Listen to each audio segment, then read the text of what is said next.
Əmək məcəlləsinin dəyişikliklər içərisində məsafədən işləmə, yəni distant iş modelinin qanunvericilikdə öz əksini tapması son dərəcə vacib və vaxtında atılmış addımdır. Bölgə TV xəbər verir ki, bunu Milli Məclisin iclasında deputat Fatma Yıldırım əmək məcəlləsinə təklif edilən dəyişikliklərin müzakirəsində deyib.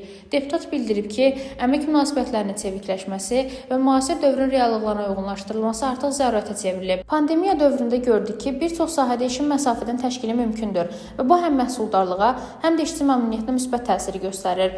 Xüsusilə texnologiyanın sürətli inkişafı və rəqəmsal transformasiyanın dərinləşməsi fonunda distant iş modeli artıq alternativ deyil, əsas iş formalarından birinə çevrilməkdədir. Bu yanaşma eyni zamanda sosial inklüzivliyi də təşviq edir. Qadınların, gənclərin, ailə məişət şəraitinə görə iş yerinə davamlı şəkildə gedə bilməyənlərin, eləcə də fiziki məhdudiyyətli şəxslərin əmək bazarına qoşulması üçün yeni imkanlar yaradır.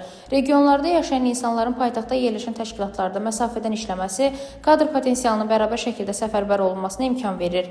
Bu isə regionların sosial-iqtisadi inkişafında da mühüm rol oynaya bilər. Deputat diqqətə çatdırıb ki, nəqliyyat yüklənməsinin azalması, enerjiyə qənaət və karbon emissiyasının azalması bu modelin əlavə üstünlüklərindəndir. Rəna Rövşən qızı, BTV.